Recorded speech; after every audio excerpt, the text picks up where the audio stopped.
AFTV, that was a fairly professional job in the end. Got the job done.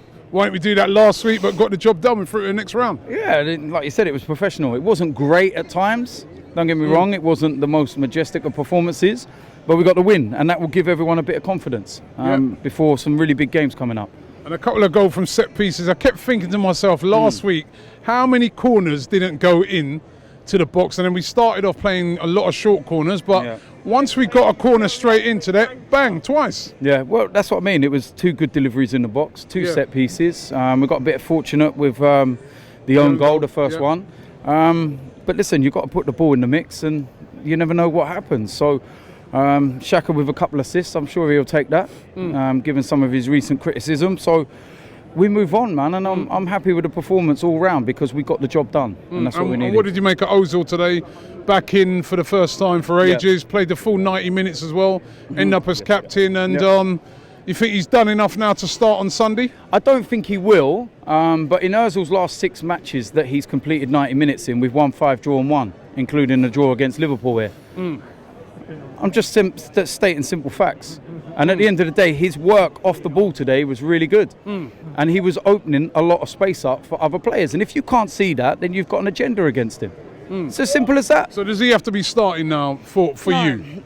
You know what? Because he still needs to do some more. He still needs a consistent run of games, right? Because, you know, if he was to come in the game against Southampton, for example, on Sunday and he doesn't perform, we can't have that. We've got to have consistency. If he does get started, for example, and he puts in a good performance, then he plays against Bournemouth on Wednesday and gets a good performance, and then ultimately starts against Spurs and Man United and puts a performance in, then you can start talking. You know, I love the guy, but let's be real. He hasn't played enough time, and he hasn't done enough over a considerable, stretch of time to warrant a start within the side.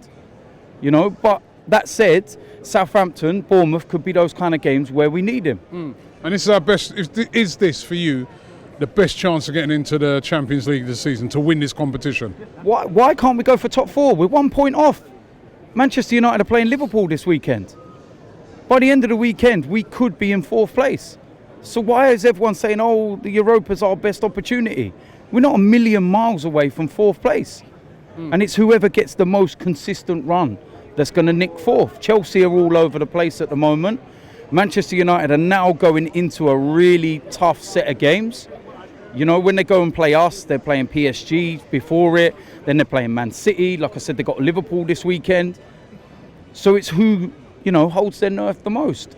We've got 2 options to get in the Champions League. That's where we're lucky.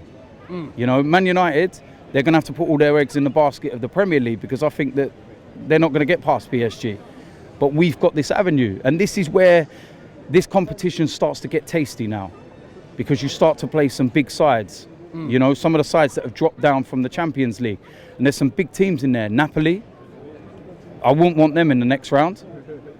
So let's see what happens, man. We got the win and everyone's smiling, so I'm happy.